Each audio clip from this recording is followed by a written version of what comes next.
Hello friends, welcome back to তাইরাস kitchen.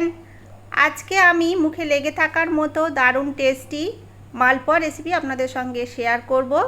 তবে অনেকে অনেকভাবেই মালপোয়া বানান। আজকে আমি যেভাবে মালপোয়া বানাবো সেই রকম মালপোয়াও অনেক মিষ্টির দোকানে বিক্রি হতে দেখা যায়।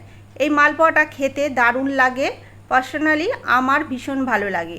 চলুন তাহলে মালপোয়া রেসিপিটা একবার দেখে নিই।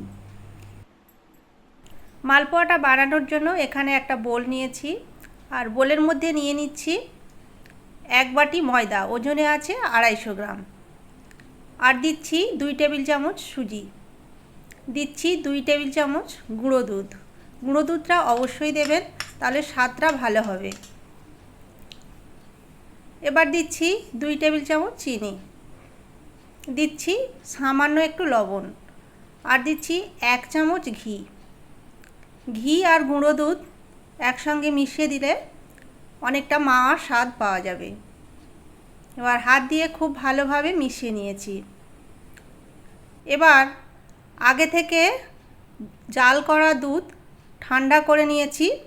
যে বাটি মেপে ময়দা নিয়েছিলাম সেই বাটিরই 1 বাটি দুধ আমি নিয়েছি। প্রথমে অল্প অল্প করে দিচ্ছি, আর কতটা দুধ লাগছে আমি শেষে বলে দিচ্ছি। তো 1 বাটির থেকে যে দুধটা আমি প্রথমে নিয়েছিলাম, বাকি সবটাই দুধ দিয়ে দিলাম, দিয়ে মিশিয়ে নিচ্ছি। তো আরও দুধ লাগবে, আরও 1 বাটি দুধ নিয়েছি, নিয়ে অল্প অল্প করে দিয়ে দিচ্ছি।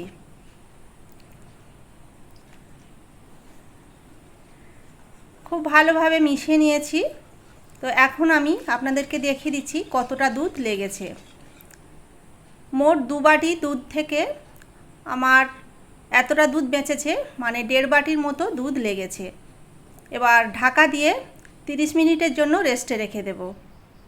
এবার চিনির শিরাটা বানিয়ে নেব। তার জন্য ওই একই বাটিরই 1 বাটি চিনি নিয়েছি, আর নিয়েছি 1.25 বাটি জল। দিচ্ছি 4টে থেতো করা এলাচ, এতে একটা দারুণ ফ্লেভার পাওয়া যাবে। এবার গ্যাসের ফ্লেমটা বাড়িয়ে দিয়ে চিনিটাকে গলিয়ে চিনির শিরাটা বানিয়ে নিয়েছি। দেখুন একটা আঠালো শিরা হবে। তো শিরাটা আমার রেডি হয়ে গেছে। এবার গ্যাসের ফ্লেমটা অফ করে দিয়ে ঢাকা দিয়ে এক সাইড করে রেখে দিচ্ছি। এদিকে 30 মিনিট হয়ে গেছে। আর এই ব্যাটারটাকে একটু নাড়িয়ে নিয়ে একটা স্ট্রেনারে নিয়ে ভালো করে চেলে নেব। এই চেলে নেওয়ার কারণে ব্যাটারটা অনেক স্মুথ হবে, আর মালপোয়া তৈরির ক্ষেত্রে এরকম স্মুথ ব্যাটার আমাদের প্রয়োজন।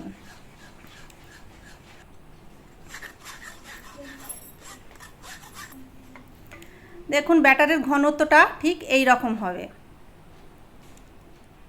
এবার মালপোয়াগুলো ভাজার জন্য তেল গরম হয়েছে কিনা দেখার জন্য এক ড্রপ ব্যাটার দিয়েছি। দেখুন ব্যাটারটা ভেসে উঠেছে, মানে তেলটা ঠিকঠাক গরম হয়ে গেছে। আর প্রতিবার ব্যাটার দেওয়ার আগে এইভাবে নাড়িয়ে নিতে হবে। তো 1 চামচ ব্যাটার আমি গরম তেলের মধ্যে দিয়ে দিলাম।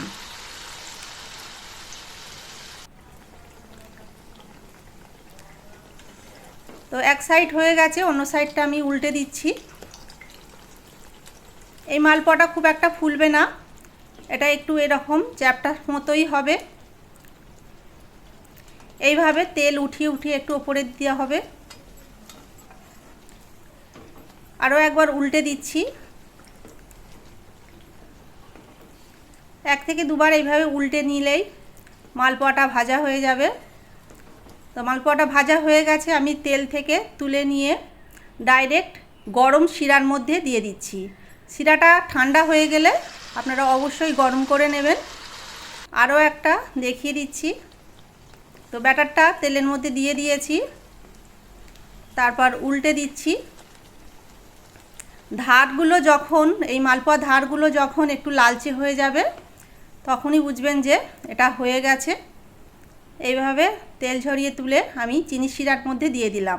এরই মাঝে আমি বেশ কয়েকটা মালপোয়া ভেজে চিনির শিরার মধ্যে দিয়ে দিয়েছিলাম। তো আগে যে মালপোয়াগুলো শিরার মধ্যে দিয়েছিলাম সেইগুলো তুলে ওপরের দিকে তুলে দিচ্ছি।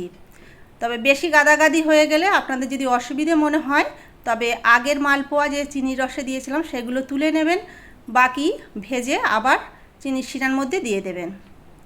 তো এইভাবে আমি চিনির শিরা থেকে তুলে প্লেটে সার্ভ করছি।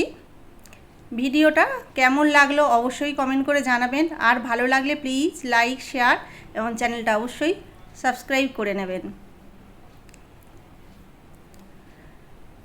এবার ওপর থেকে আমি কিছুটা চিনির শিরা দিয়ে দিচ্ছি, আর সাজানোর জন্য দিয়ে দিচ্ছি কিছুটা বাদাম কুচি।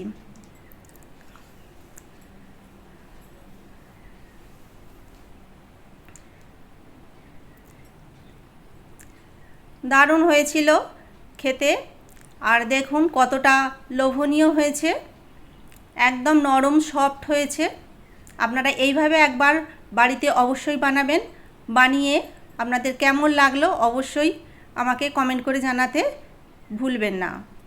তাহলে ভিডিওটা আজকের মতো এখানেই শেষ করছি, আবার দেখা হয়ে যাবে অন্য একটা নতুন ভিডিও নিয়ে। আপনারা অনেক অনেক ভালো থাকবেন, সুস্থ থাকবেন, সাবধানে থাকবেন।